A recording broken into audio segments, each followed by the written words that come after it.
لسه مكملين مع الكابتن رضا عبد الحليم والكابتن محمود ابو الدهب. كابتن رضا،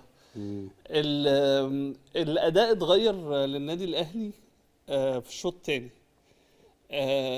ده او بقى اكتر فاعليه هجوميه.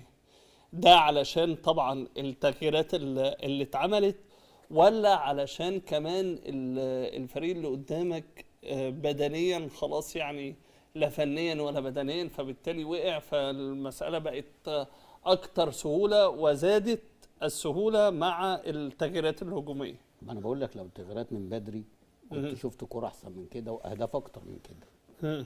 فهو الراجل انا ما اعرفش لغايه الدقيقه 75 قاعد نايم على الخط.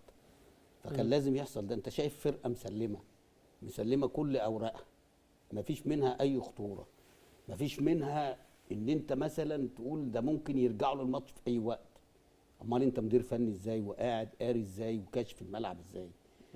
هو بص، هو الهدف في الماتش ده ان انت كل ما بتجيب اجوان بيدي ثقه ليك ولعيبتك، عشان ان هم عندهم الماتش اللي جاي يخشوا بمعنويات مرتفعه، واخد بالك؟ وعندي لعيبه الكوره، يعني وعندي لعيبه الكوره اللي هي تصنع الفارق.